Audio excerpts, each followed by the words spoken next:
Right side மட்டும் shoulder லூஸாக கொட்டுது, அது எப்படிக்கா சரி பண்ணுறது? நிறைய பேர் அந்த ரிப்போர்ட் சொல்கிறாங்க எனக்கு நான் தைக்கும்போது. ஒன் சைடு ஷோல்ட்ரு கொட்டுறதுக்கா? இந்த வர நான் சொல்கிறேன், என்னன்னு சொல்கிறேன்.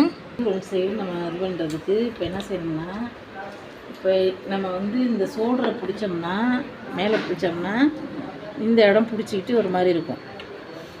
இந்த இடம் அசிங்கமாக தெரியும், ஷோல்டரில் அசிங்கமாக தெரியும்.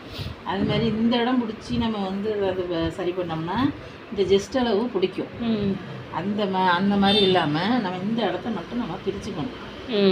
ஷோல்டர்கிட்ட மட்டும் இந்த கழுத்து பகுதியும் இந்த கை பகுதியும் பிரிச்சுட்டு இதில் வந்து நம்ம வந்து இந்த அளவுக்கு எந்த அளவுக்கு நமக்கு லூஸ் இருக்கோ அந்த அளவுக்கு இப்படி கிராஸாக கொண்டு வரணும். கழுத்தை மட்டும் இப்படி கிராஸாக கொண்டு வந்து அதுக்கப்புறம் நீங்கள் வந்து கழுத்து பீஸ் வச்சு இந்த கையையும் ஜாயின் பண்ணினா அந்த ஷோல்டர் கொட்டுறது சரியாகும்.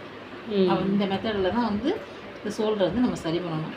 அதை இல்லாமல் நம்ம வந்து இந்த கழுத்து பக்கத்தை இந்த இடத்த வந்து நம்ம பிடிச்சி தைச்சி அதுனா இந்த இடத்துல ஒரு மாதிரி மறுத்துக்கிட்டு அசிங்கமாக இருக்கும். அது இல்லாமல் இந்த இடத்த பிடிச்சி நம்ம தைச்சி இது பண்ணோம்னா இந்த ஜஸ்ட் அளவு கம்மியாகும். அதுக்கு தப்ப செய்யாமல் இதை பிரித்து நீங்கள் அதை சரி பண்ணிக்கணும். சரி பண்ணிட்டா கரெக்டாகிடும். ஒன் சைடு ஷோல்டர் மட்டும். சரி.